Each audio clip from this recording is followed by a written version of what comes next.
Très chers spectateurs d'Espérance TV, nous avions hâte de vous retrouver pour partager ce sabbat délice en la présence de l'Éternel, notre Créateur. Dans Psaume 146, il nous est rappelé que c'est notre Dieu qui a créé les cieux et la terre. C'est lui qui guérit, qui vient au secours de tous les malheureux. Et dans le verset 5 notamment, il nous a dit que celui qui met son espoir en l'Éternel est heureux. Dans le psaume 92, le psalmiste partage avec nous le bonheur et la joie que provoquent chez lui les œuvres de l'Éternel. Oui, le sabbat nous rappelle la toute-puissance de notre Dieu, son amour infini pour nous et sa volonté que nous puissions nous réjouir de toute sa création alors que nous répondons à sa sainte convocation pour l'adorer. J'invite tous ceux qui le souhaitent à se joindre à moi afin que nous puissions remercier Dieu pour tous ses bienfaits. Prions.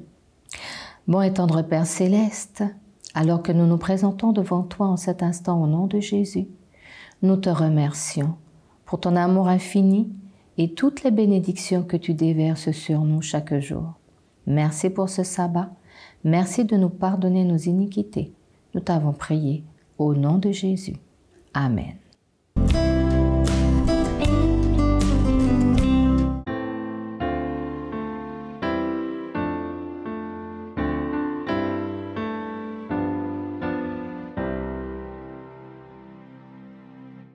Ô Saint-Esprit, descends, descends sur cette assemblée en prière, en nos cœurs faibles et languissants, répands ta force et ta lumière. Ô Saint-Esprit, dévoile-nous nos interdits et nos idoles. Esprit du Dieu saint et jaloux, consume nos désirs frivoles. Ô Saint-Esprit, à ta clarté, nous voulons tous marcher sans crainte sur un chemin de sainteté. Conduis-nous vers la cité sainte. Ô Saint-Esprit, rends-nous vainqueurs dans nos combats, dans nos détresses, et pour armer nos faibles cœurs, versant-ne toutes tes richesses. Oui, pour rester toujours debout, ce qu'il nous faut, c'est ta puissance, par elle seule, jusqu'au bout. Nous lutterons sans défaillance.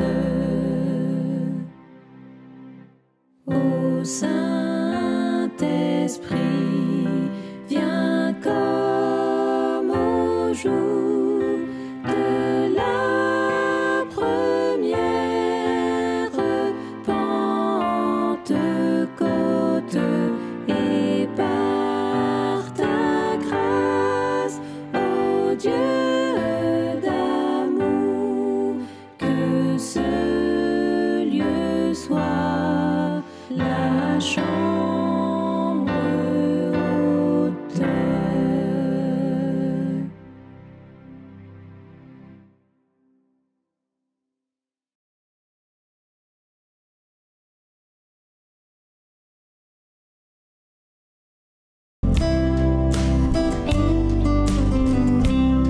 Chers spectateurs d'Espérance TV, si vous souhaitez intervenir, je vous rappelle que vous pouvez le faire dans le chat ou dans les commentaires de cette vidéo.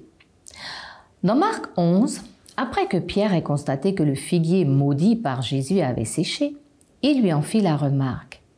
Et Jésus lui répondit, « Ayez foi en Dieu, je vous le dis en vérité, si quelqu'un dit à cette montagne, ôte-toi de là et jette-toi dans la mer, et s'il ne doute point en son cœur, mais croit que ce qu'il dit arrive, il le verra s'accomplir.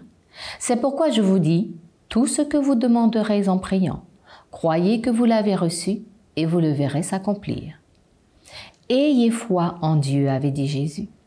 Avons-nous véritablement foi en Dieu au point de déplacer des montagnes? Avons-nous foi en Dieu à tel point que nous recevons tout ce que nous demandons par la prière? Alors que nous sommes à la fin des temps, alors que de nombreux chrétiens redoublent de prières, beaucoup d'entre nous ne reçoivent pas ce qu'ils demandent. Ils sont alors déçus, découragés, car ils se disent « Dieu ne m'entend pas » ou « Dieu ne me répond pas ».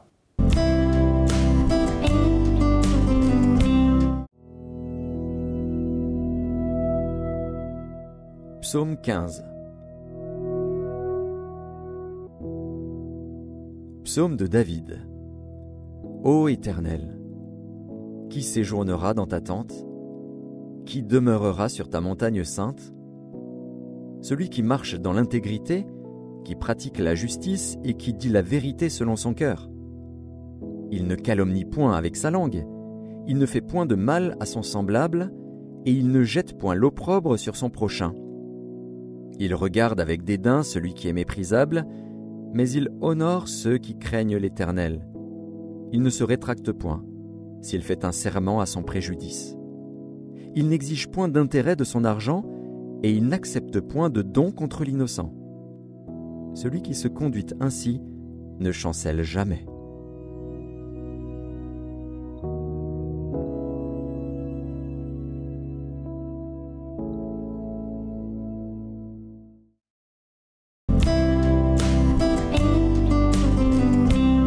Pensez-vous vraiment que Dieu ne nous entende pas ou qu'il ne réponde pas? Si nous examinons attentivement les recommandations de Jésus, il nous conseille de ne pas douter, mais de croire en ce que nous disons, c'est-à-dire ce que nous demandons à Dieu. Il nous faut donc avoir en Dieu une confiance aveugle et nous relever de notre position de prière en ayant l'assurance que ce que nous demandons à Dieu, il nous l'a déjà accordé. Nous connaissons bien l'histoire de ce pasteur qui fit remarquer aux membres de son église qui priaient pour qu'il pleuve qu'aucun d'eux n'avait apporté son parapluie ce jour-là. Cela signifie donc que la foi dont Jésus parle est une foi agissante, une foi qui, dès que la prière a été faite, celui qui l'a formulée doit se conduire comme étant sur le point de recevoir tout ce qu'il a demandé à son Père céleste. En conséquence, nous ne devons point douter.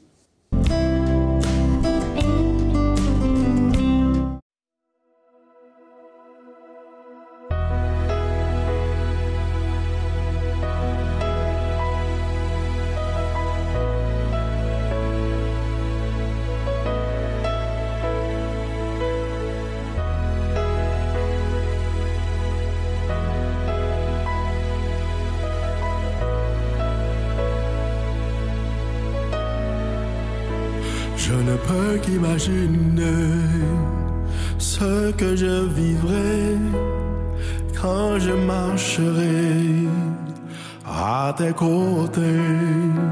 Je ne peux qu'imaginer ce que je verrai quand devant ta face je me tiendrai. Je ne peux qu'imaginer.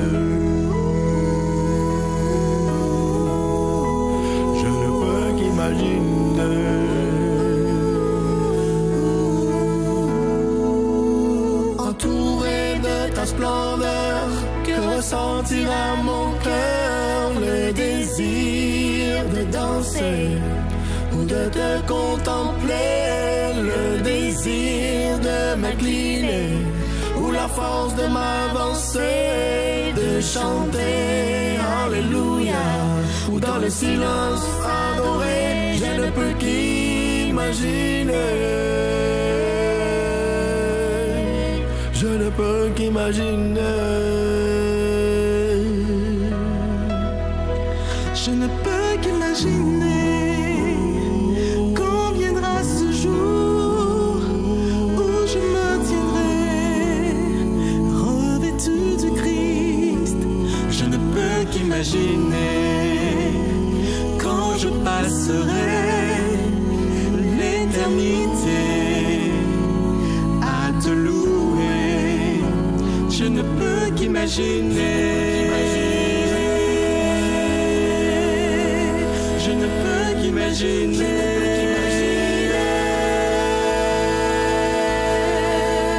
Entouré de ta splendeur, que ressentira mon cœur, le désir de danser ou de te contempler, le désir de m'incliner ou la force de m'avancer, de chanter Alléluia dans le silence adoré, je ne peux qu'imaginer. Je ne peux qu'imaginer.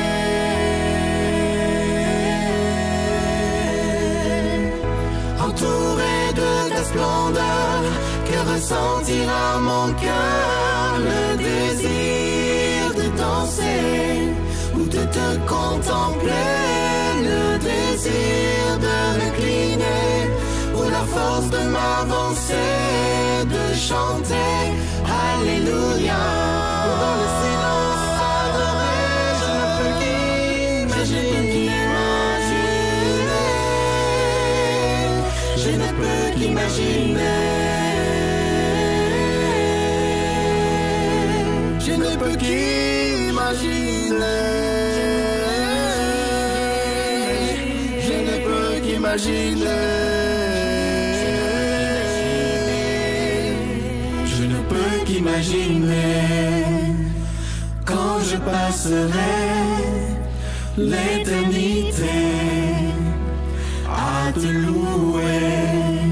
Je ne peux qu'imaginer. Je ne peux qu'imaginer.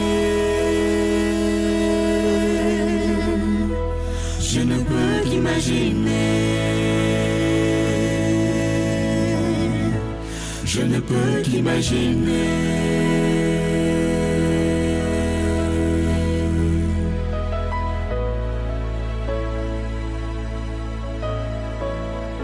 Je ne peux qu'imaginer.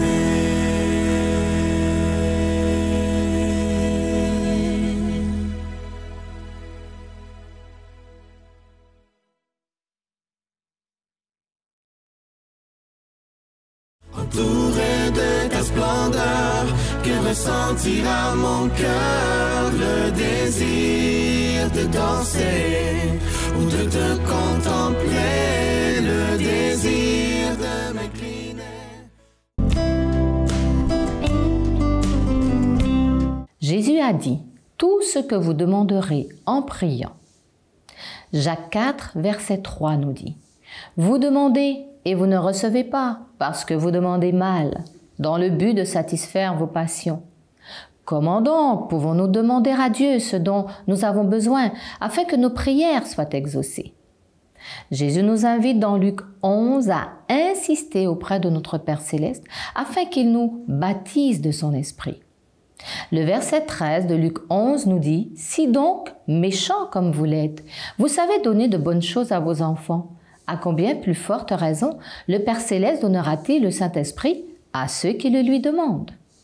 Nous devons donc prier sans cesse pour réclamer le baptême du Saint-Esprit. Mais cela ne suffit pas. Nous devons également faire le choix de nous laisser guider par le Saint-Esprit afin que nos prières soient formulées selon la volonté de notre Père Céleste. Je vous rappelle ce que dit Romains 8, verset 26. De même, Aussi, l'Esprit nous aide dans notre faiblesse, car nous ne savons pas ce qu'il nous convient de demander dans nos prières. Mais l'Esprit lui-même intercède par des soupirs inexprimables.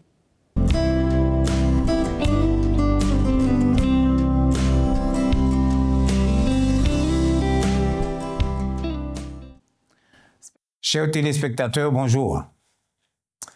À l'occasion de la célébration annuelle du sabbat, qui a lieu chaque premier sabbat du mois de septembre, nous sortons au niveau du département des affaires publiques et de la liberté religieuse de la Martinique, nous sortons donc un livret spécial sabbat.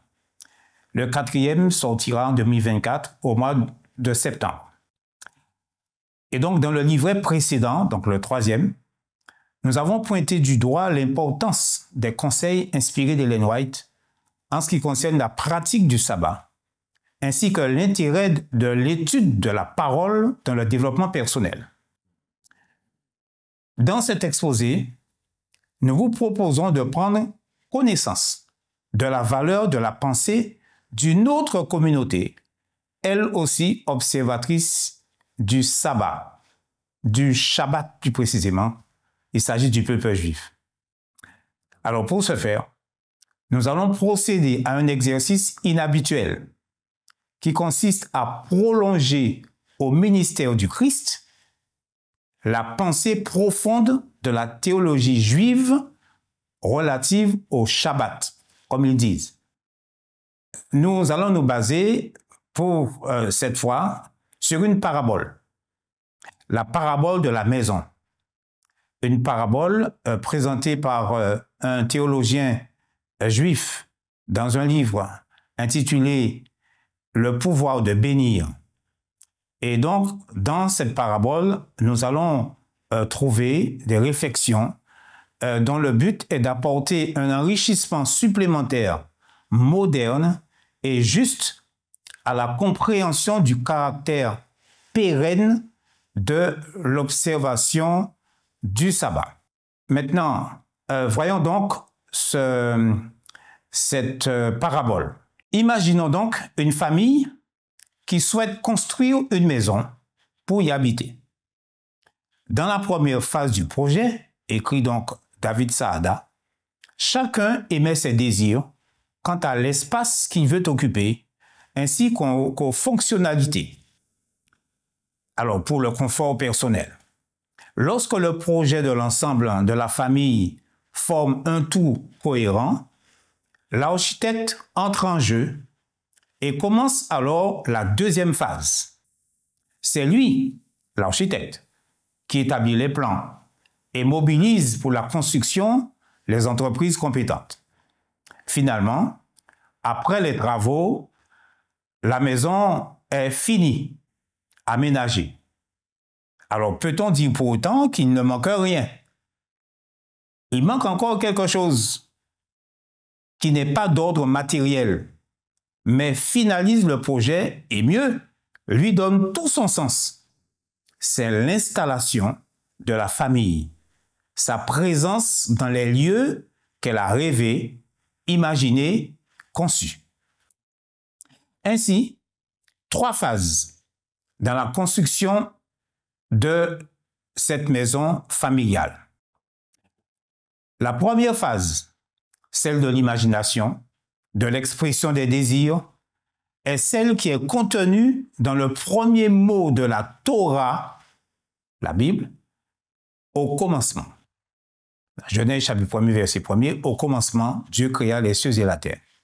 Au commencement, la première phase. Tout est déjà dans ce commencement. Le reste ne sera que l'actualisation du potentiel constitué à ce premier stade. La deuxième phase, celle de l'architecte et des entreprises de travaux, elle correspond aux 6 jours de la création.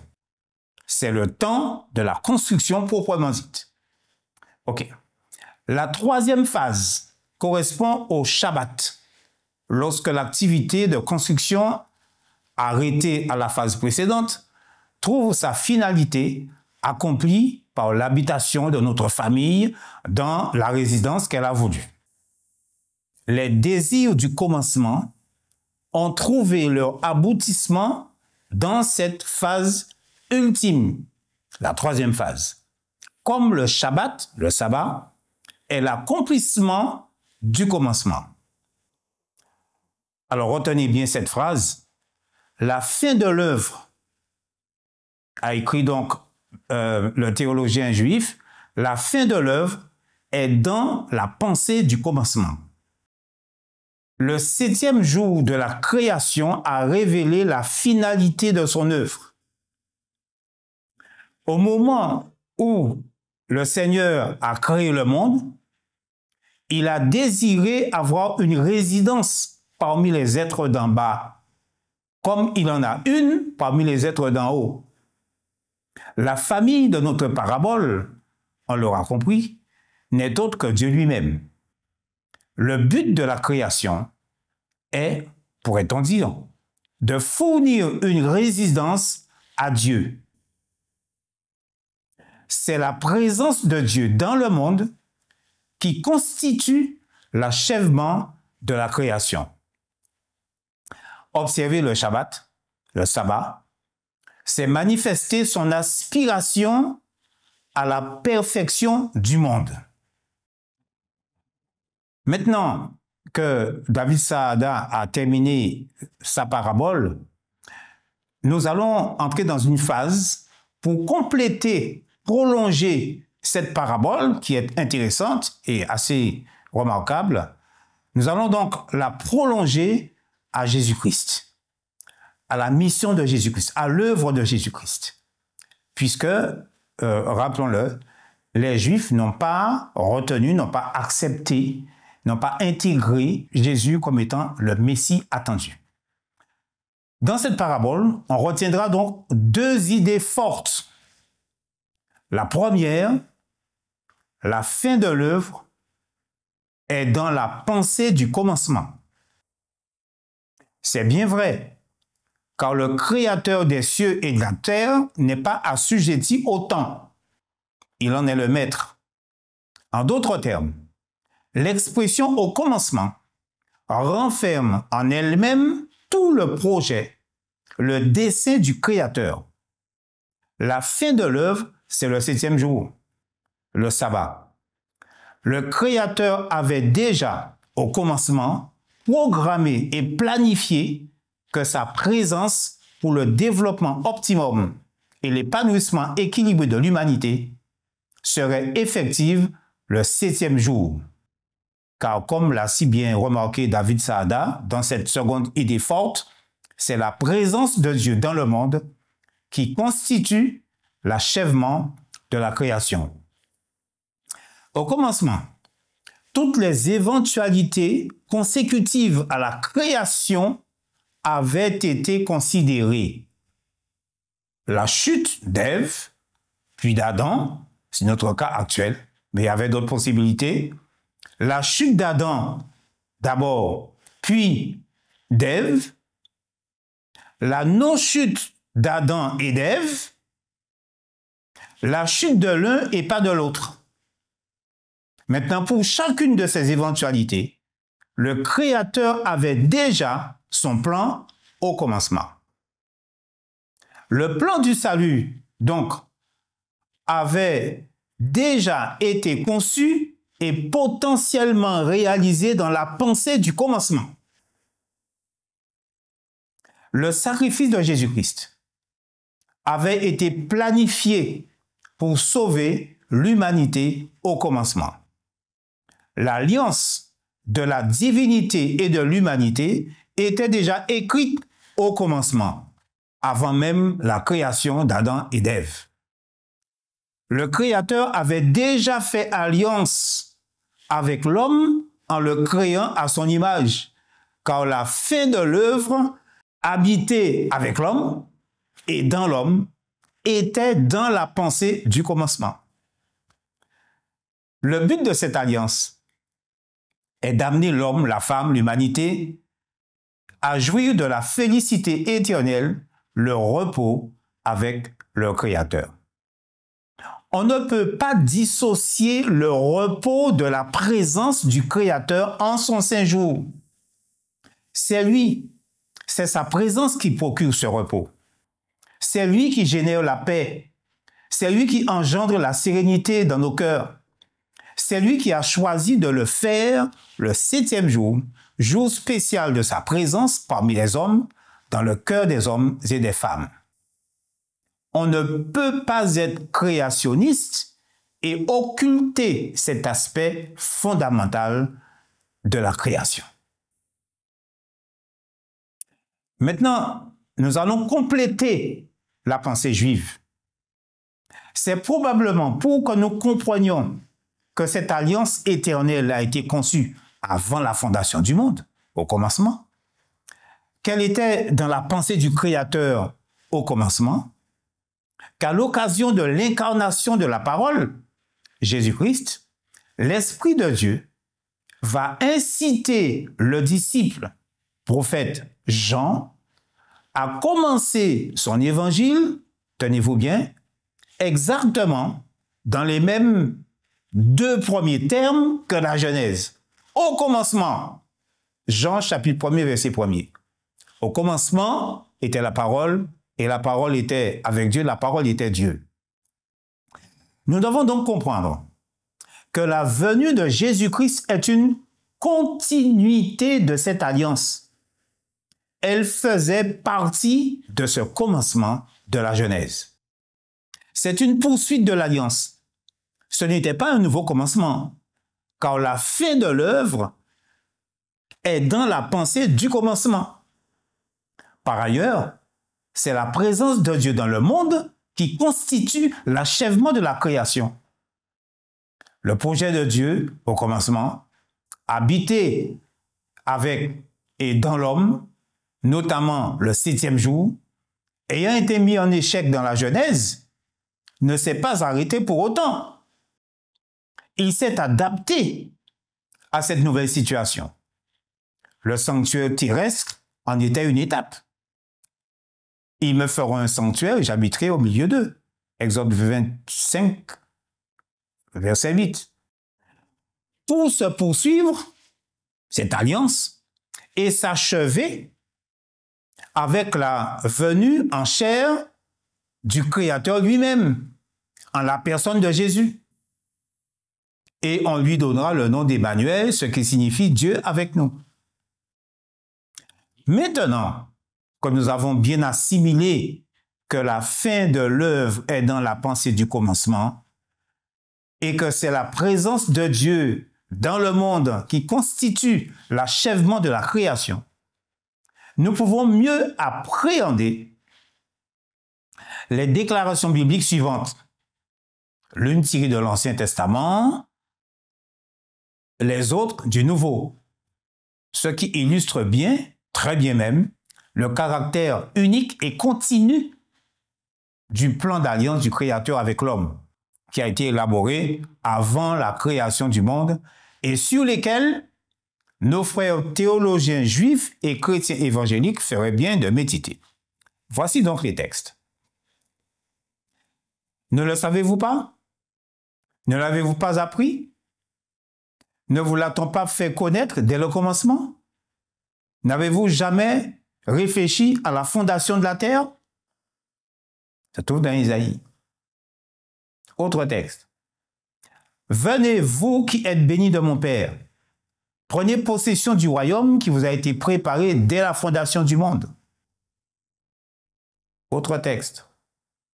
En lui, Jésus-Christ, Dieu nous a élus avant la fondation du monde pour que nous soyons saints et irrépréhensibles devant lui. Autre texte. Mais par le sang précieux de Christ, comme d'un agneau sans défaut et sans tache, prédestiné avant la fondation du monde et manifesté à la fin des temps. Nous avons compris que la Bible, toute la Bible, a été conçue, a été prévue, le ministère du Christ, dès le commencement, jusqu'à sa réalisation finale au retour du Messie, au retour en gloire du Messie, au retour de Jésus-Christ, pour prendre ses enfants. Que le Seigneur vous bénisse et vous aide à méditer sur cette réflexion d'initiative juive, mais que nous avons complétée avec le ministère de Jésus-Christ. Amen. Merci. Amis d'Espérance TV, étant donné que nous ne savons que demander, nous devons nous abandonner entièrement entre les mains de notre Seigneur et Sauveur Jésus-Christ, qui a déjà prié le Père, afin que nous soyons un avec lui, tout comme il fait un avec le Père. Je vous renvoie à la prière de Jésus dans Jean 17, et notamment au verset 21, où il fait cette demande au Père. « Afin que tous soient un, comme toi, Père, tu es en moi, et comme je suis en toi, afin qu'eux aussi soient un en nous. » Toutes les prières de Jésus sont exaucées par notre Père céleste. Celle de Jean 17 l'est également. En conséquence, si nous faisons un avec le Christ, c'est son esprit qui repose en nous. La volonté de Jésus devient alors la nôtre, et nos prières sont alors formulées selon sa volonté, qui est également celle du Père.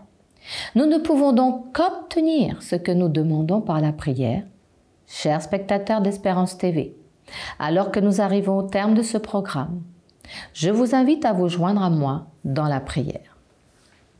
Mon Père Céleste, nous te remercions d'avoir déjà tout mis en œuvre en Jésus-Christ et par le Saint-Esprit, afin que nous puissions exercer notre foi et que tu puisses exaucer toutes nos prières et que nous puissions recevoir tout ce que nous te demandons par la foi.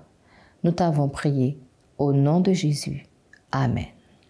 Si vous avez apprécié ce moment, n'hésitez pas à liker la vidéo et à vous abonner. Je vous remercie d'avoir choisi Espérance TV et vous invite à vous réjouir en ce sabbat délice.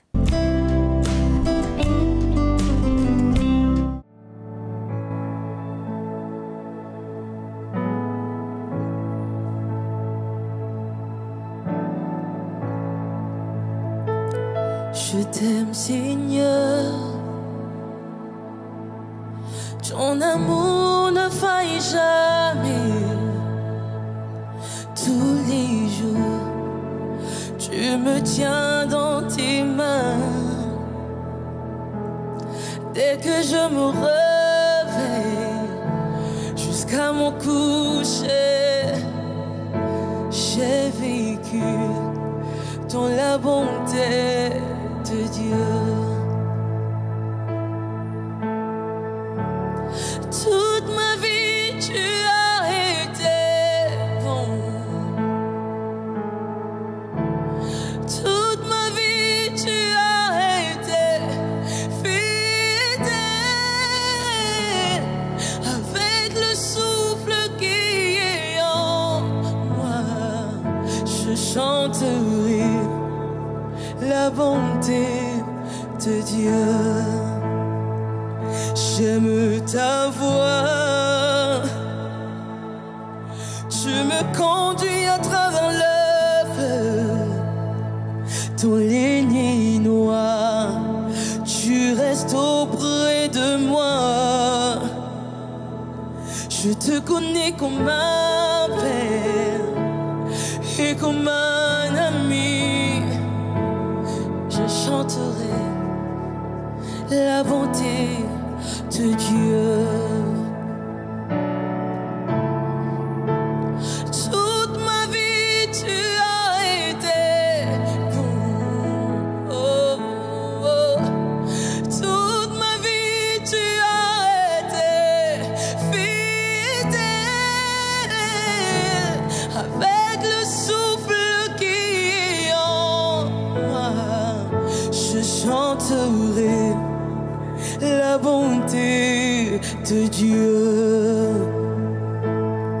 Oh, toute ma vie tu as été. Toute ma vie tu as été fidèle. Avec le souffle qui est en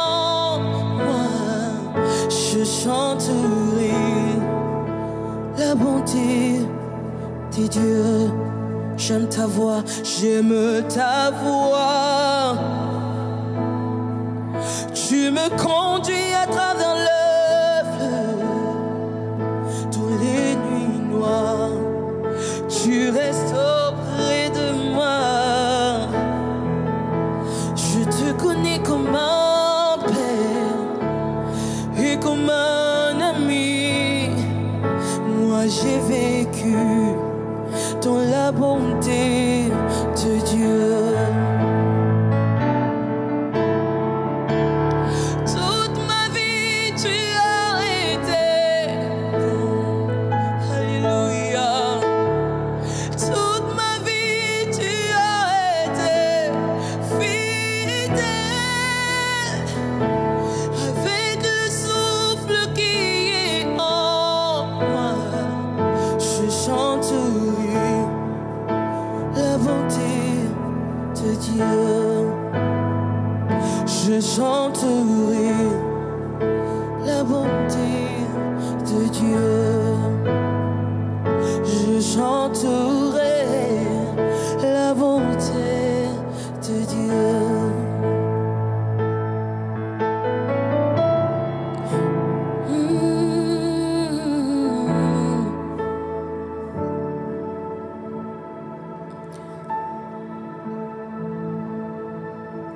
Si je me tais, oh, j'apprendrai à écouter la voix du bon berger.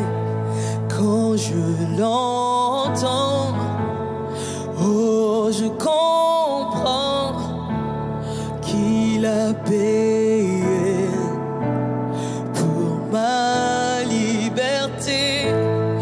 Quand je t'ouvre mon cœur, je te vois, Seigneur.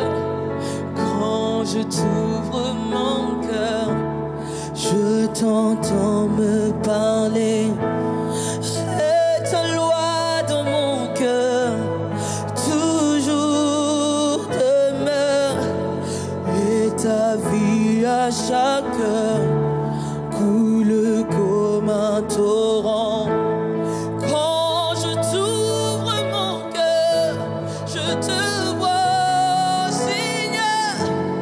Quand je t'ouvre mon cœur, je t'entends me parler.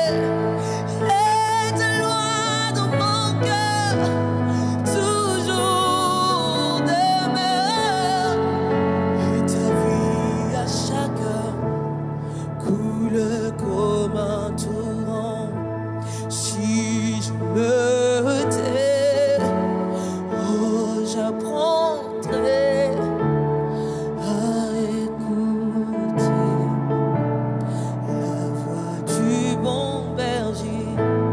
Quand je l'entends, oh, je comprends qu'il a payé pour ma liberté.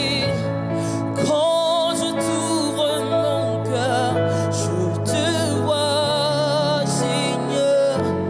Quand je t'ouvre mon cœur, je t'entends me parler. Et ta loi dans mon cœur toujours demeure. Et ta vie à chaque heure coule comme un torrent. Coule comme un torrent. Coule